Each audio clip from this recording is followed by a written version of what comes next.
Hello, everybody. Welcome into Sports by GSMC Podcast Network. I am your host, Jeremy Lapidus. Welcome in. I hope everybody had a great weekend. Today, we are going to cover all of the major stories from over the weekend, including the NBA draft, which is taking place on Wednesday. We are going to talk about what that might entail as far as the number one overall pick, the choices there for the Atlanta Hawks, whether or not they might trade out of it, and who might trade into that number one overall pick. Then we'll talk a little bit about the Cavs hiring Kenny Atkinson from the Warriors. He finally takes a job after being rumored to take one for quite some time. He finally is taking a job in Cleveland. We'll talk about the implications of that, what it means for their future, and everything surrounding it in Cleveland.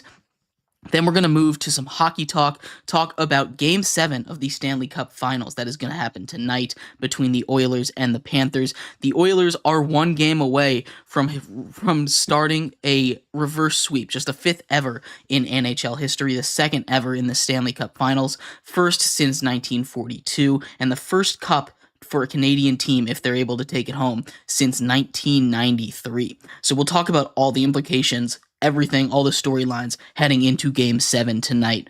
And then we'll move into some baseball as Edwin Diaz, the all-star closer for the Mets, is suspended for 10 games after getting caught with sticky stuff heading into his appearance last night. He was ejected and then suspended 10 games. He is appealing. We'll talk about everything and how that might affect the Mets with the trade deadline coming up right around the corner. And then we'll end our show on some Men's College World Series, a do-or-die Game 3 tonight between Texas A&M and Tennesse, who is going to take home their first ever Men's College World Series championship. We'll talk about all of that and more coming up at the end of the show. But before we get into the NBA, remember that if you would like to be an even bigger part of the show than you already are, all you need to do is go to GSMC Podcast, and them show up on the screen for you and everybody else around the world. See, if you do have a burning question about sports, anything at all that you would like to ask, go ahead and throw that in the comments. Throw in the chat. I will get to it as soon as I possibly can. Appreciate all of you guys for sticking around, talking some to me. Beautiful Monday afternoon. But like I was saying, we are going to start off talking a little bit about NBA draft. And the real question, this is a very interesting NBA draft. There isn't a clear guy. There isn't a guy that people are saying is come in and take over a franchise. But that's not to say that this is an awful draft, right? You know, there isn't that A1 level star that we expect in a lot of, but this is still a solid draft class. You know, you have some players that can be very, very productive here in the NBA. It's not going to be a superstar powered draft, but it is an interesting question at the top. The Atlanta Hawks have the first overall pick after winning the lottery in a surprise. They were fighting for that play-in spot in the East, and they end up getting the first overall pick instead. It's going to be a really interesting conversation whether or not they use that first overall pick. Are they going to sell? Are they going to try and build around that first pick? Are they going to keep Trae Young and DeJounte Murray and, you know, try and build around them? There's a lot of questions to be answered here in this draft, especially since it is one where isn't a clear number one pick. We haven't had something like that in the draft for quite some time. But let's talk a little bit about it, right? The Hawks have that number one overall pick. First question is, are they going to draft there? The Hawks are in an interesting situation where they have guys like Trae Young and DeJounte. That's a good amount of value if they were to trade them. And the Hawks are stuck in between trying to compete and deciding whether to blow it up, right? You have the core that in theory should be able to compete in a weaker Eastern Conference, but we're seeing the results, whether that be because of health, whether that be because the team isn't meshing together or, you know, not having quality man down low. The Hawks, for whatever reason, aren't and haven't been able to get that kind of cohesive unit that, you know, led them to an NBA Eastern Conference Finals just a couple of years ago. You know, this is a team that not too long ago was competing for a chance to go to the NBA Finals, and now they are number one overall pick in the draft, even though it was a weird lottery draw for them to get that number one overall pick. Another option is they trade it. There were reports that the Spurs were looking to trade up to that number one overall pick, and that would be a fun conversation to have, right?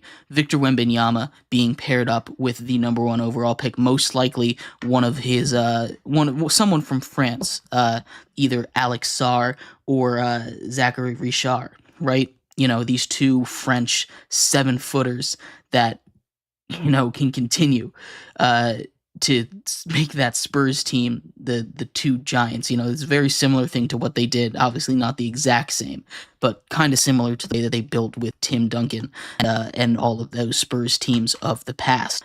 So who knows? Maybe they're able to pull that off. If I'm the Hawks, I'm a big man here, because if I'm here trying to diagnose the Hawks issue, and there's a lot of issues with the Hawks, right? The Hawks aren't one piece away from competing, but in a weak Eastern Conference, if they're able to get a good piece, if they're able to get, for instance, a big man, like I said, that's something that they've really been missing. Clint Capella has fallen off a cliff since he was able to be that factor down low that he was a couple of seasons ago, back when they made a run to the Eastern Conference Finals, dispatching the Knicks in Madison Square Garden, that famous Trae Young wave. He was awesome in that playoff series.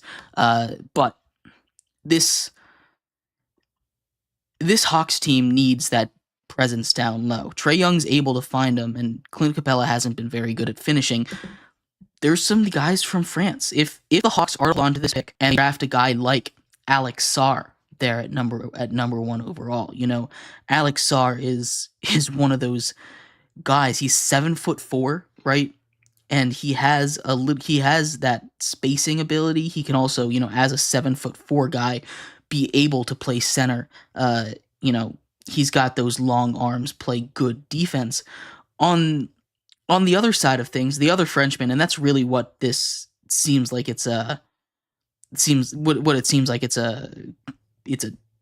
combination of, right? You have Richard, who's also, not a small guy himself. There's lots of 7-footers at the top of this draft that I expect to go. I think the Hawks will end up making this pick, and I think Alex Sarr is the guy. That's the way that the betting lines are going right now. The 7'4" Frenchman is going to add a huge compliment to Trae Young. We know what Trae Young is, right? He's a great offensive weapon. He's got great court vision. He's able to set up his guys. If Alex Sarr is able to put everything we've seen from him, all the tape that he's got, if he's able to put that on display, right, he's gonna make that team very good, right? Alex Sarr does have a little bit of inconsistent shooting from 3, but if he's able to keep a shot, and that's one of the things. There's ups and downs with all these players, and I think he's able to develop in the NBA the way that they want. It's gonna be a fun little combination with him and Trae Young. People are talking all the time about Trae Young going to the Spurs, right, and teaming him up with Wemby, which that's a fun little picture, right? But you get him his own kind of tall. You get his own kind of big man with the Hawks. He can make this team a team that can compete with the Celtics, right? A team that, again, this is a weak Eastern Conference, right? We saw how weak it was last year, and I don't expect every single team in the East to make a big jump this year, right? That Western Conference is tough to get through, but this Eastern Conference is ripe for one of those teams down low. A Hawks, a Heat, maybe the Pacers, who were a 6 seed, make that step. There's a lot of options here for teams in the East to take that next step up. Notorious TBG asks original thoughts on Josh Giddey, Alex Caruso trade. I cannot believe that was a trade that the Bulls made. Alex Caruso, one of the best defensive role players in the game, right? His ability to come in and affect the defense goes to the Thunder for essentially nothing, right? Josh Giddey is a guy that maybe has potential, but his shot is horrendous. He was a liability in the playoffs. He was benched, and I'm not going to say he's the whole reason why the Thunder couldn't get past the Mavericks, but they were attacking him defensively. They were leaving him open offensively. You couldn't leave him out on the floor. So I don't understand the trade. Maybe they're trying to tank. Maybe. And Chicago needs to reset. They need to reset hard. but not getting a single pick for Alex Caruso is shocking. I don't think they'll get much as far as draft value for Zach LaVine, for DeMar DeRozan, for Lonzo Ball if he's healthy enough to be traded. These guys just, their contracts are too high. They're on expiring contracts, stuff like that. And Alex Caruso was the guy that you were going to get the most value for, and you just get Josh Giddey. And I quite honestly have no idea what was going through the heads of the Bulls front office there. But, it's great for the Thunder. This Thunder team, who was a 1 seed in the playoffs last year, right? They go through and they add Alex Caruso. Defense, as good as they were, you saw they were kind of struggling against Luka and the Mavericks, especially down the stretch. As good of a job as Lou Dort did on Luka, as good of a job as Lou Dort did on Luka in that series, we saw him figure it out down the stretch, and having more versatile wing defenders to be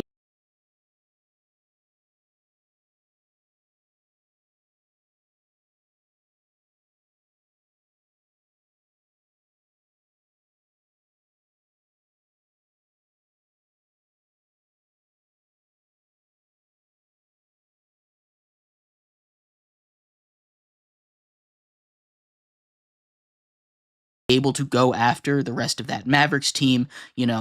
They were kind of double covering Luka, and that they left PJ Washington wide open in the corner a whole bunch of times, and that ended up costing them at the end of that game 5, I believe it was. When he got fouled on that 3 and made those foul shots to put them ahead for good.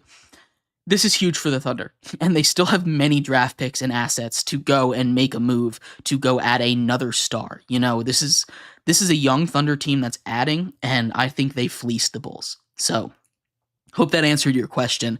Yeah, I think it's very exciting. Overall, right now, I think going back to the number 1 overall pick in the NBA draft,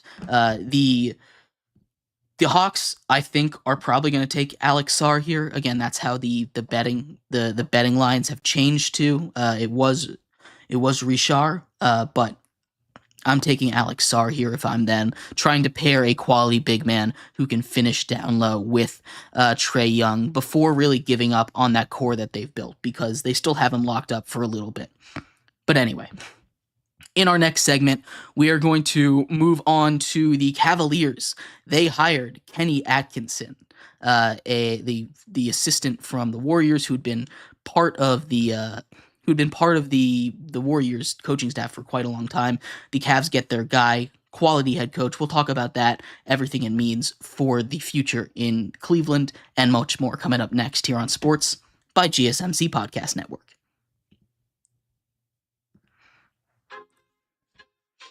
Feel like I'm losing my mind. It's everybody in the world. Please, Lord, give me a sign, a sign. I feel like I'm losing my mind. It's everybody in the world. Please, Lord, give me a sign, a sign. I wanna be the greatest. Everybody on the fake shit. Look around and feel like everybody is the fakest. I make this every day on this fake shit. Hoping one day I blow up in the basement. Statement. The top is so vacant. I'm in this shit that I think is amazing. Waiting for my day when I'm playing. Sold out shows for 1,000 faces. Hey, give me that crown. Get in my way and to be put down. Hitting your place, I'll kiss my sound. If I want that shit, then I'll get it right now. I'm losing it, I'm losing fits, I'm losing shit. It's stupid if you choose to live, but choose to dip. You choose to fight, and lose your grip and lose a gift. I feel like I'm losing my mind. It's everybody in the world now. Please, Lord, give me a sign, a sign. I feel like I'm losing my mind. It's everybody in the world now.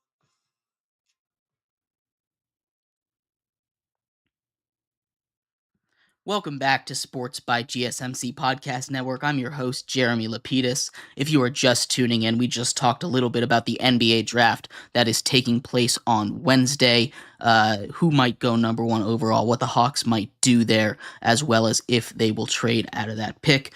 In this segment, we're going to talk a little bit more about the NBA. We're going to talk about the Cavs, what they did earlier today, hiring a head coach, and how that might affect their future. dynamics with their star players there were a mess, and how Kenny Atkinson, the new hire, can help with that.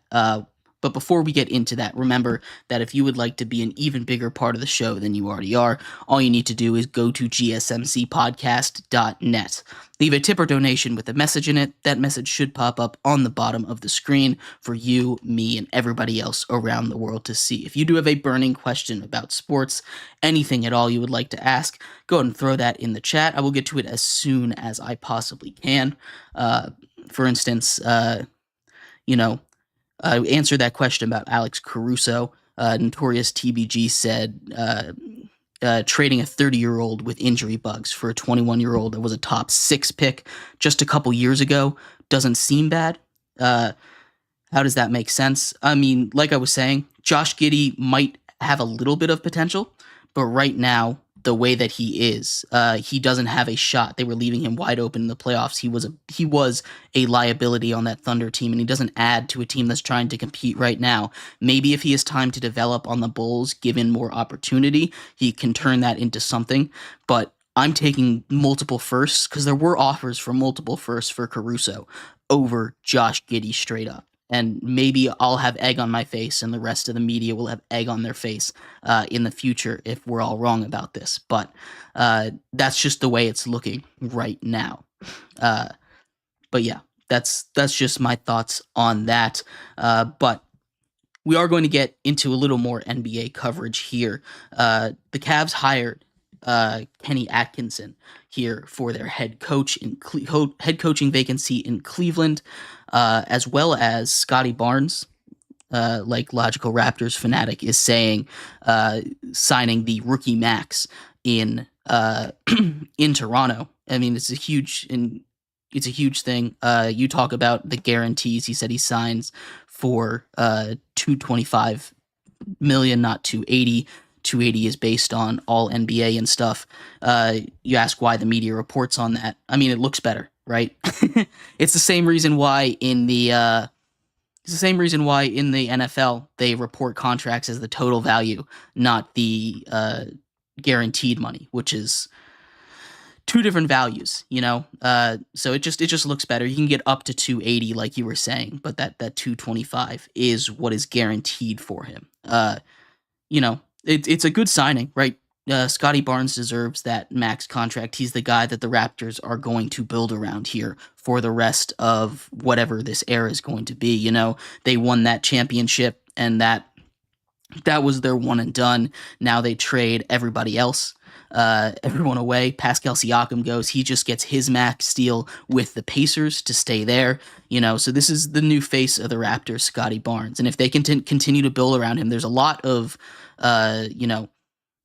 bright spots there. The Raptors weren't that great, but if they can get a steal in the draft, picking in that top 10, this could be a good coming out party for them. Like I said, that East is weak, and there's going to be lots of teams down there. The Hawks, the Raptors could take that next step. There's teams that can really take advantage of how weak the East is and put together a great season and try to overcome. I think the Celtics are still going to be the heavy favorites, as they're going to bring back most of their core that they had in this playoff run where they just dominated.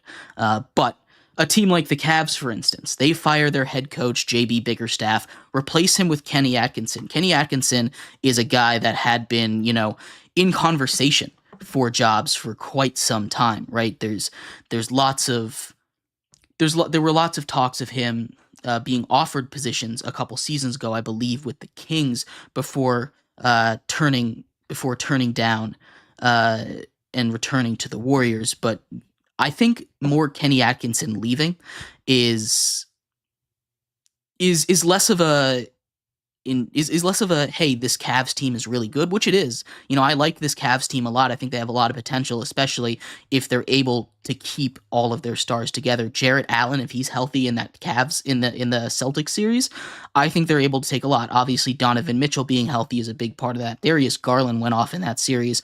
We saw a little bit of Evan Mobley, his potential. He flashed that when Jarrett Allen was gone. If we can have all four of those guys playing together, and I know it's a little tough, but if they're able to keep them together, I know there was a lot of talk in the offseason of these guys leaving, not working together, not loving it in Cleveland. That seems to have all blown over with this hiring of Kenny Atkinson, and hopefully he can keep all that locker room together, keep Donovan Mitchell and everybody happy as they look to compete again in a weak East that they can take advantage of if they just are healthy. And health is a big thing. You can't, control health, but they could. There's a lot of teams that could take advantage in the East.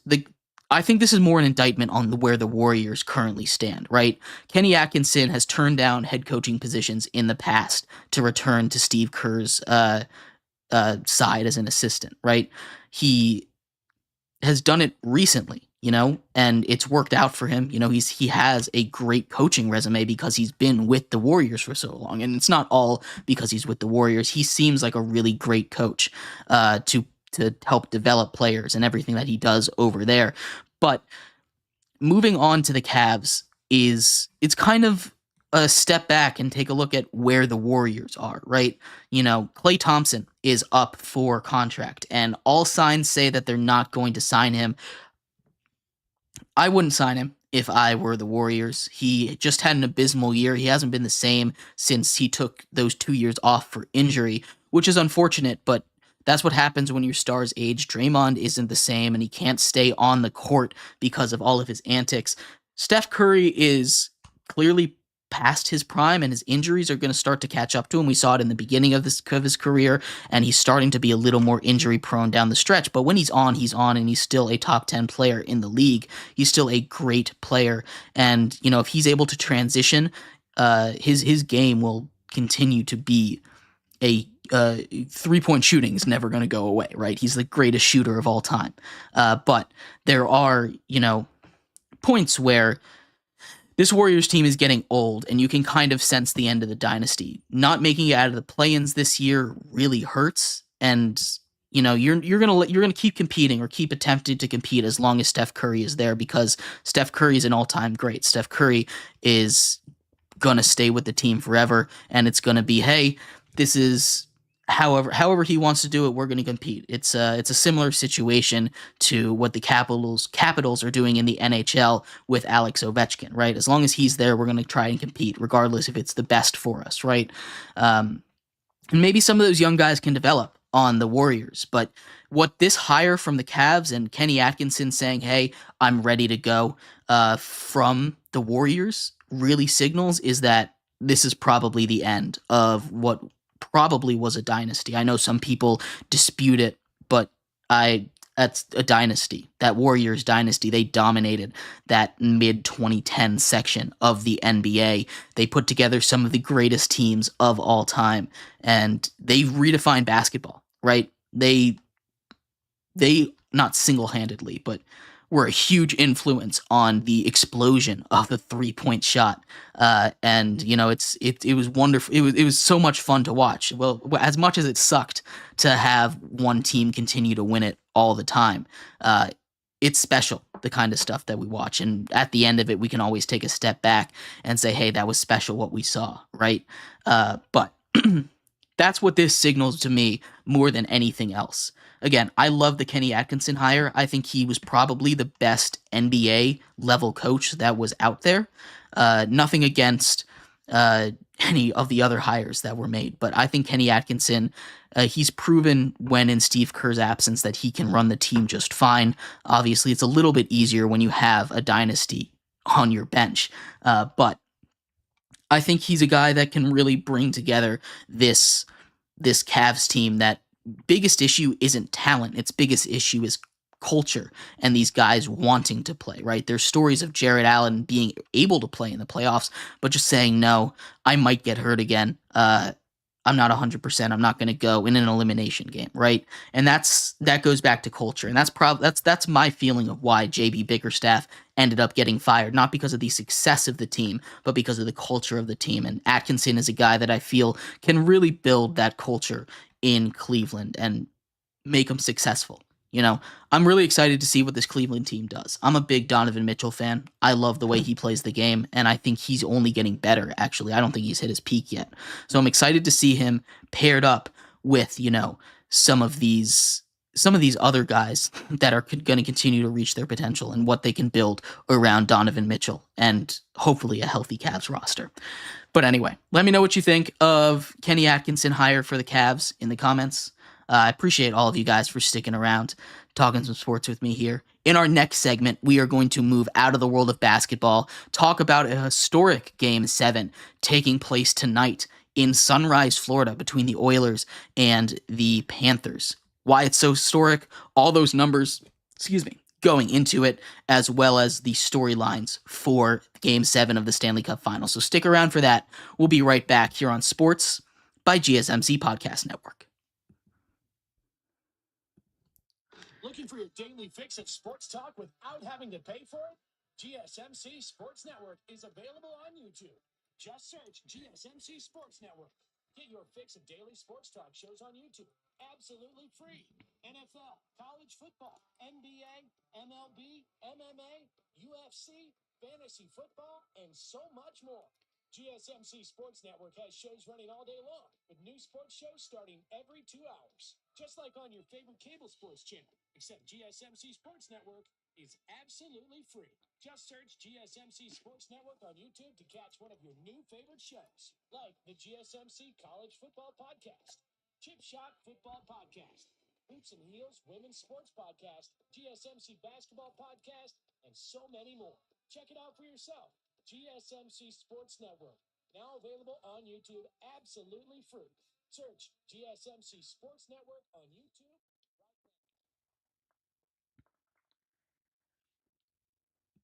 Welcome back to Sports by GSMC Podcast Network. I'm your host, Jeremy Lapidus. If you were just tuning in, we just finished talking about all the stuff NBA, including who might go number 1 overall in the draft, some more Alex Caruso talk being traded to the Thunder. We talked about Scotty Barnes getting his rookie max extension, and we talked about Kenny Atkinson being hired as the new head coach for the Cleveland Cavaliers. In this segment, we are going to move out of basketball, talk a little bit about the world of hockey. The Stanley Cup playoffs, the Stanley Cup finals are here at its final game. It's gone as long as it possibly can. We are here in Game 7, a historic Game 7. On the verge of a reverse sweep, the 4th one in NHL history, the 2nd one in NHL Stanley Cup Finals history. We'll talk about some more numbers there and all the storylines in just a second. But before we do, remember that if you would like to be an even bigger part of the show than you already are, all you need to do is go to gsmcpodcast.net. Leave a tip or donation with a message in it. That message should pop up on the bottom of the screen for you, me, and everybody else around the world to see. If you do have a burning question about sports, anything at all that you would like to ask, go ahead and throw that in the comments, throw it in the chat. I will get to it as soon as I possibly can. I appreciate all of you guys for sticking around, talking some sports with me here on a beautiful Monday afternoon. I hope you guys had a great weekend as well.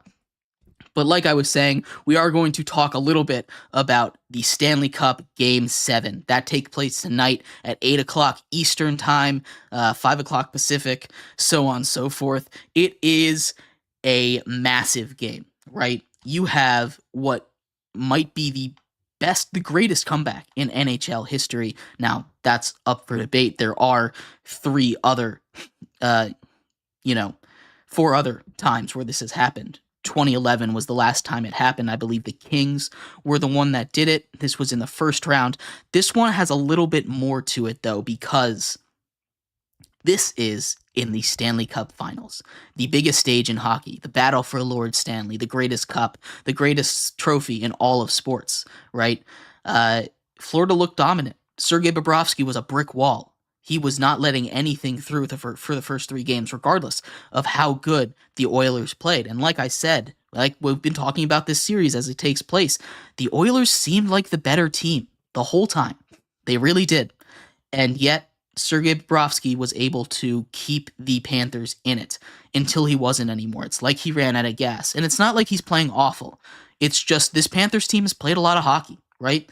This Panthers team, this is their 2nd straight Stanley Cup final, right? They make it all the way last season, losing 5 games. Now they're playing into June for the second straight year. This is hard on their bodies. This is hard on these players. It's a long season when you go back to back, and that's why any kind of dynasty in hockey is so hard to get. Those back to back.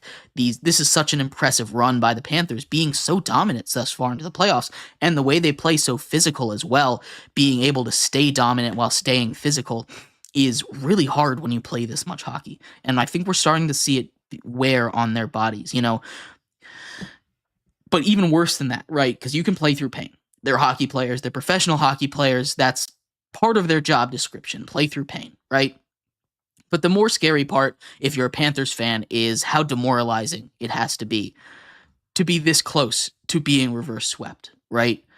The last time this happened in the Stanley Cup Finals was 1942. 80 years ago.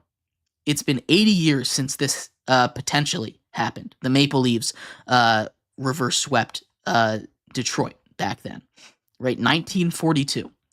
Connor McDavid had back-to-back 4-point games. He was held scoreless, and I really think that the game plan against at least the stars of Edmonton, especially Connor McDavid, when he was out on the ice in Game 6, is something that might lead to success, right? Leon Draisaitl came in huge with a couple assists there, but they held Connor McDavid off the score sheet entirely. He didn't even get a shot in until, I believe, the third period. Or maybe he didn't get a shot in at all. I don't have the box score in front of me. But, Connor McDavid has been amazing. And I think he's a lock for the Conn Smythe Trophy, the NHL MVP for the playoffs. I think he's a lock for that trophy. Regardless of what happens here tonight. He's been able to pilot this team that had its struggles. Stuart Skinner has been incredible for them when they needed him. After he got benched in Game 5 of that Vancouver series. Ever since then, when he got the reins back in Game 6, after Picard lost that game, he gets that reign back. He hasn't looked back. They dominate a Stars team that was better than them, I think. They dominate I guess, at least for this back half of the Stanley Cup Finals, they've been dominating. And even in the beginning, right, you could argue Game 1, they played better in all 3 periods. You could argue in Game 3 that they played better in 2 of those 3 periods, right? You could argue that they won at least 1 period in every single game of this series, even when they were losing. This Panthers team just needs 1, and it is scary to think of how close they are, if you're a Panthers fan, to being on that wrong side of history there, right? You have, for the first time, the Cup could go home to Canada since 1993. It's been 31 years since the Stanley Cup was in Canada. It's a long time for Lord Stanley to be away from home, and I don't have a lot of words to describe what happened to this Panthers team, because it's not like their play style has really changed. It's not like their physicality has changed. It's the Oilers' ability to deal with it. The Oilers' ability to muscle through, get those breakaway opportunities. And I don't want to put the blame on Sergei Bobrovsky, because he's still been playing great hockey, right? He's run out of gas. And he needs to buckle up and play one more game. And I know that's a lot to ask after playing into June. It's June 24th, right? A couple years ago, the season would have ended 2 weeks ago, right? Even in a Game 7, it would have ended 2 weeks ago. This is a lot of hockey, a lot of stress, wear and tear on these players' bodies. They're gonna fight it out. This is do or die. This is everything. Last game of the season, regardless of what happens. And it's back in Sunrise, Florida, right? Where the Panthers have been really good all season long. They've been really good at home. They need to come out, and they need to come out with energy. Edmonton has done an incredible job coming out with energy, not getting demoralized. They've been able to play high-energy defense, and that's for a team like the Edmonton Oilers, where when they're playing like this, their ceiling is as high as anybody in the world, right? Because their defense is playing. We saw them go on a 16-game win streak this season, for God's sake, right? This was exactly what Stuart Skinner was doing during that stretch, right? He was allowing less than 3 goals a game. That defense was playing with high energy, and they weren't letting those great opportunities get by them, right? But also, we've seen this Oilers team. Think back to the very beginning of this season. Stuart Skinner was playing awful. That defense, we've seen it in this playoffs too. That defense plays lax and they give up a lot of goals, right? This defense isn't talented. It's just effort. It's one of those things where hard work beats talent when talent isn't trying, right? And that's not to say that the Panthers aren't trying, but that's the best kind of anecdote that I can put on this situation to try and explain why the Panthers have gotten to a Game 7. This is only the third time in Stanley Cup history that someone has forced a Game 7 after being down 3-0. This is insane territory. McDavid has broken Gretzky's records already in assists. He's probably not going to end up breaking that all-time points record. He is 5 points away, and I don't think he's going to get 5 points in this game. Maybe he'll go out and prove me wrong, but there is a lot to look out for in this game tonight. There is a lot to keep an eye on, and I'm so excited that we get a Game 7 in hockey because there is nothing better than the Stanley Cup playoffs in sports. It's the best playoffs. It's the most intensity. Regardless of if you're a hockey fan or not, you can turn on a hockey game and you can tell how much effort that these guys are putting in and how intense it is, right? You can tell how much passion it is in hockey, right? With it being back on ESPN, you get to see these people. You get more audience to hockey, more people that would have never watched it in their lives saying, "Oh, it's Game 7. I might as well turn it on." And you can sense the playoffs in hockey are like none other, right? You can watch the playoffs in basketball and be like, "Oh yeah, that's good basketball." But the energy level in hockey, the feel of the stadium is just completely different in the playoffs time. It's the best postseason in sports. And it's for the best trophy in sports, so I wouldn't have it any other way. This is going to be the best game on the sports calendar every year, other than maybe the Super Bowl. But even that, maybe. I don't know. We'll see. But I'm very excited to watch this game tonight. Let me know what you think is going to happen.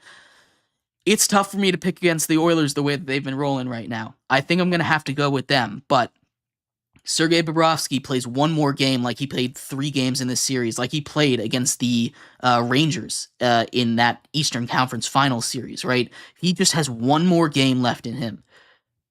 It's over for the Oilers. So I'm really excited to see this. I'm going to take the Oilers. I'm going to take them 4-2 in this game. Empty netter. So 3-2, really. This will be a lot of fun. I'm excited for tonight. Game is at 8 o'clock Eastern time, 5 o'clock Pacific. So tune in for that. I'll be watching, and we'll talk about all of it tomorrow. In our next segment, though, we're going to move out of the world of hockey into the world of baseball. Continue our tour around the major American sports here. We are going to talk about Edwin Diaz, the all-star closer for the New York Mets. He is suspended after being ejected, found with sticky stuff heading into a save situation last night. We'll talk about what that means for the Mets as they were on a roll, maybe the hottest team in all of baseball after Grimace threw out that first pitch. We'll talk a little bit about what that means for the Mets' future and where this might lead then to the trade deadline. So stick around for that. We'll be right back here on Sports by GSMC Podcast Network.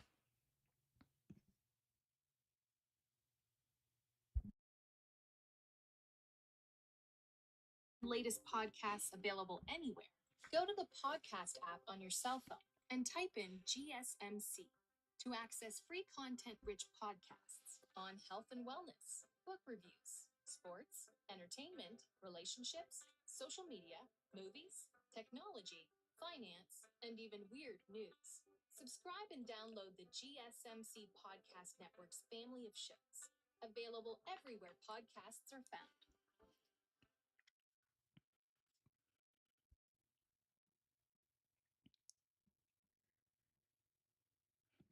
Welcome back to Sports by GSMC Podcast Network. I am your host, Jeremy Lapidus. If you are just tuning in, we just finished previewing Game 7 of the NHL Stanley Cup Finals. That'll take place tonight in just about 2 hours and 15 minutes.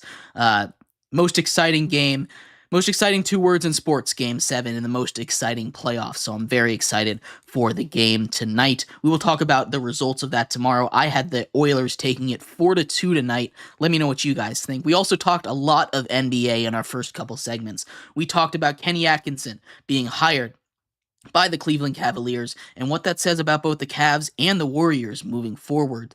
We also talked about Scotty Barnes getting his rookie max extension, as well as a little more on the Alex Caruso trade and who might go number 1 overall in the NBA draft in just 2 days. But in this segment here, we're going to move into the world of baseball, the MLB. We're going to talk about Edwin Diaz. Edwin Diaz, who took the world by storm just 2 seasons ago when he was an elite closer for the Mets. Unfortunate injury took him out of all of last season at the World Baseball Classic. He is back. He's not putting up his elite world-breaking numbers, but he's still been a great closer and a great bullpen guy for the struggling Mets team this season. He gets suspended for 10 games after trying to come in and close out a game. Umpires go out and test him, find sticky stuff on his hands. He's suspended for 10 games. We'll talk about what that means for the Mets in just a second. But before we do, remember that if you would like to be an even bigger part of the show than you already are, all you need to do is go to GSMCPodcast.net.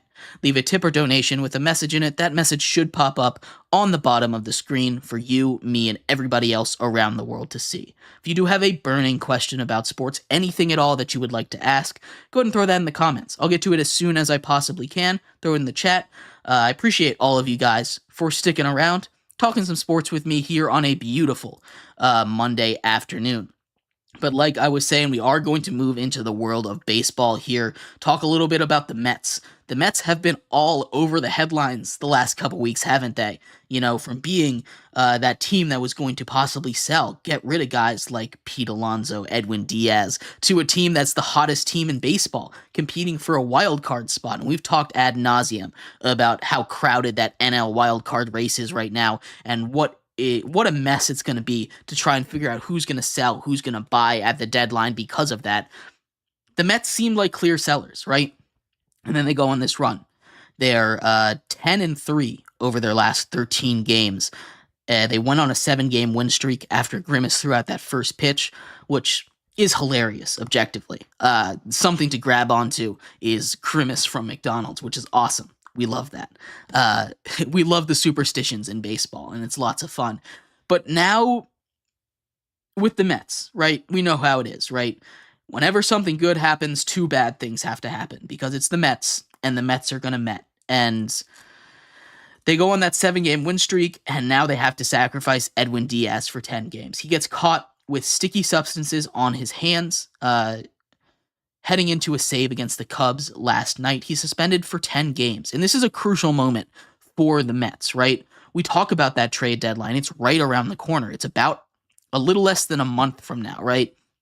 And that jostling for position in the wild card spot, that last wild card spot, those last 2 wild card spots really in the NL are going to make a huge difference for the future of this team, not just for this year, but for next year, right? They go and they say, hey, we're going to buy if they're half a game out. They go and they continue to be this high payroll team that's underperforming, right? Or they go and sell and they say, hey, this isn't working, we'll reset and we're going to rebuild, right?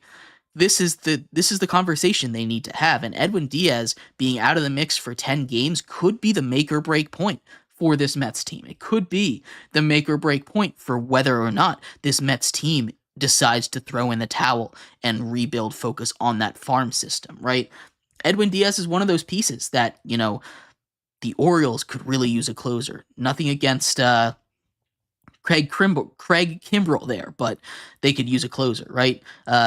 The A's are asking a lot for Mason Miller, right? And maybe they can get a less expensive closer, maybe in Edwin Diaz, who still has that elite upside. Kyle Finnegan is a closer that might be available for the Washington Nationals, or from the Washington Nationals. I don't think he'll be available because the Nats seem like they're a year away from competing, and trading him now, I don't know if that's the right move. That's coming from a Nats fan, though, so take that with a grain of salt.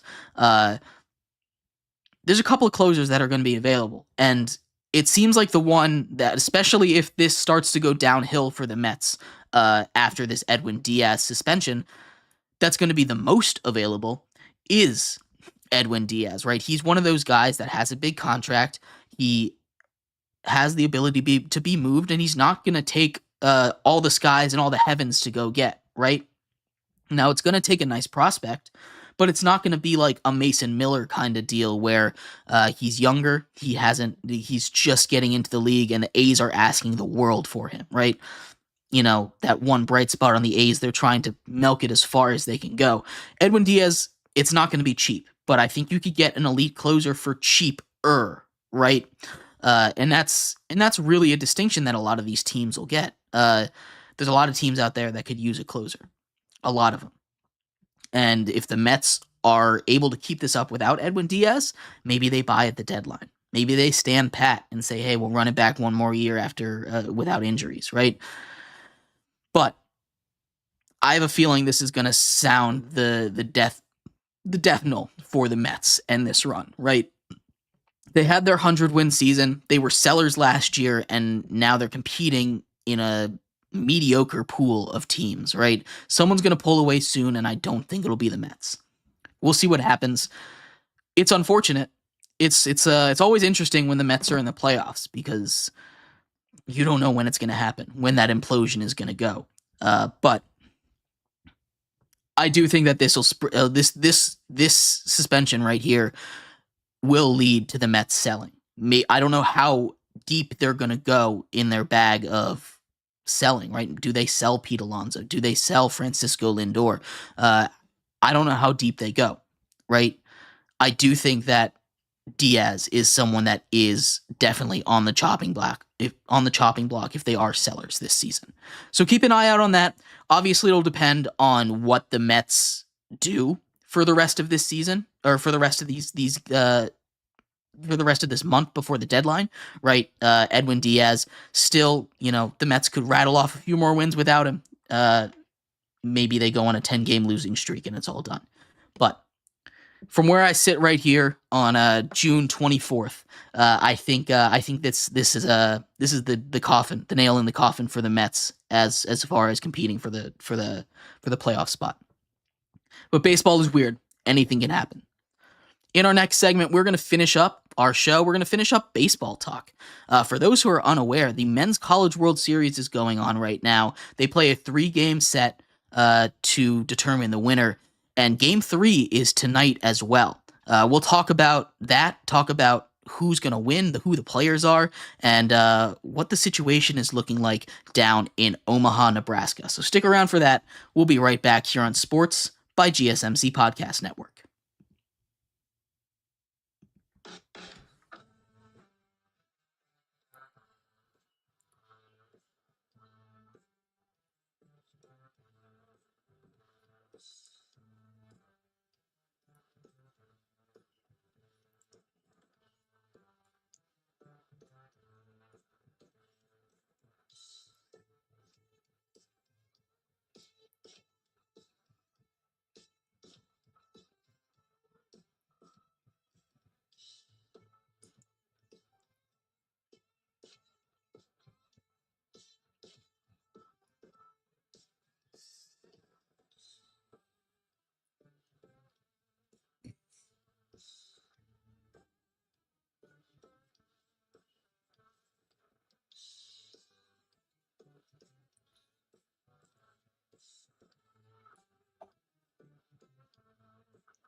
Welcome back to Sports by GSMC Podcast Network.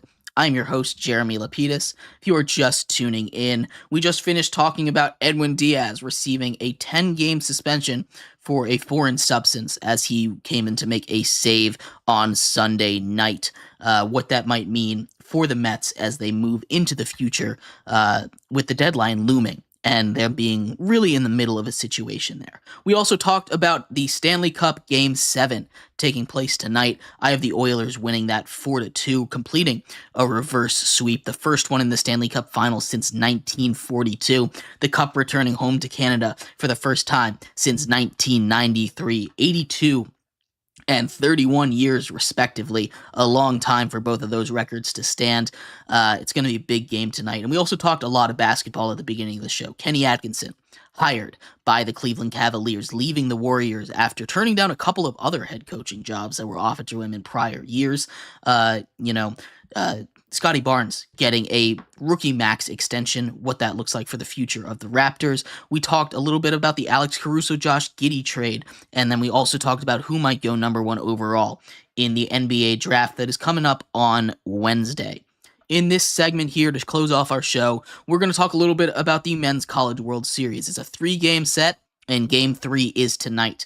We'll talk about who the major players are, what the series looked like so far, and everything surrounding the big game in Omaha, Nebraska tonight.